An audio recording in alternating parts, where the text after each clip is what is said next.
Morning বন্ধুরা। বুনোর বাবা কালকে সারা রাত ঘুমাতে পারেনি। বুনোর বাবার নতুন ফোনটা, যেটা তোমরা জানো 1 বছরও হয়নি, মানে আমার বার্থডের দিন মনে আছে, বার্থডের দিনই ডেলিভারি হয়েছিল। আর ওটা দিয়েই বার্থডে দেখিয়েছিলাম যে বুনোর বাবা আমায় গিফট করেছে। অ্যাকচুয়ালি তো ওটা আমায় গিফট করেনি, বুনোর বাবারই ফোন ছিল।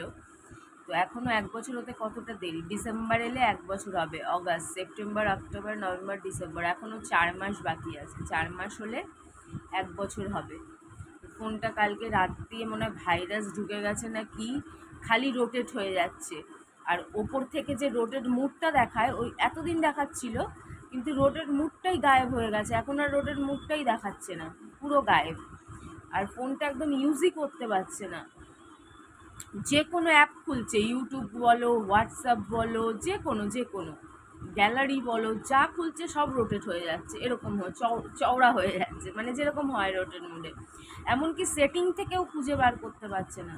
কত ইউটিউবারের ভিডিও দেখলো ঠিক করার জন্য, সমস্ত কিছু দেখে চেষ্টা করে যাচ্ছে সারা রাত বসে বসে, তাও ঠিক হচ্ছে না। কদিন ধরে আমার ফোনেও বেশ কিছু প্রবলেম লক্ষ্য করছি। তারপরে তো নেট, কদিন ধরে নেটে কি প্রবলেম হচ্ছে, কি যে হচ্ছে, সব গড়বড় ঘোটালা কেন হচ্ছে বুঝতে পারছি না আমাদের সাথে।